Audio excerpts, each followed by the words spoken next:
Greta, mirëmëngjes. Në fakt, unë nuk jam Vatikan, ndodhem në kishën Santa Maria Maggiore, aty ku ditën e djeshme është vendosur arkmorti me trupin e Papa Franceskut,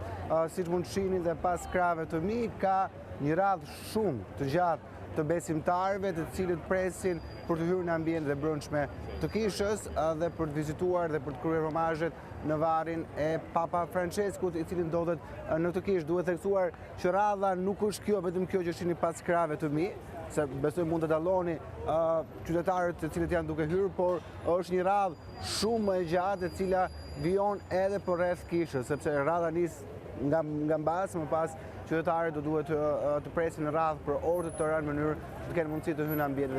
e brendshme të kishës. Euronews Ubene ka mundur të hyjë në ambientet e kishës dhe besoj, nuk e di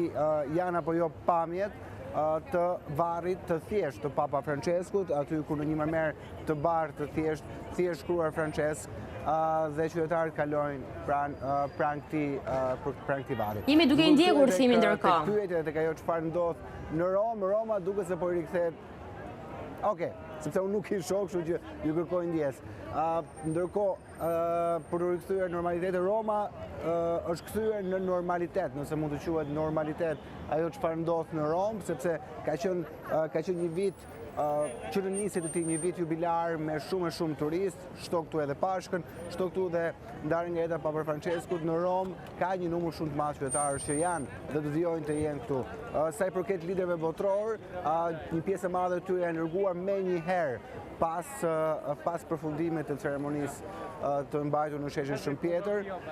ndërkohë që një pjesë tjetër janë larguar në orët e pasdites ose të mbrëmjes. Pra, liderët kanë vendosur të largohen nga Roma pas ka përfunduar ceremonia, me takimet që ju diskutuat shumë të përfolura,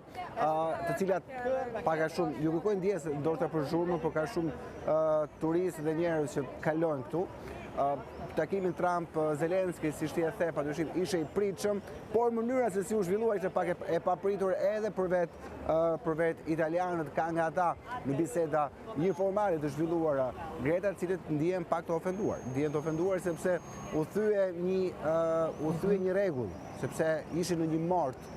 dhe ata e shfrytzuan këtë mort për të bërë një bisedë në bazilikën e Shën Pjetrit. Por ka dhe nga të tjerë që thonë që Papa Francesku edhe me ndarjen e tij nga jeta dhe në funeralin e tij arriti të bënte diçka të mirë, sepse uli bashkë dy persona që kanë pasur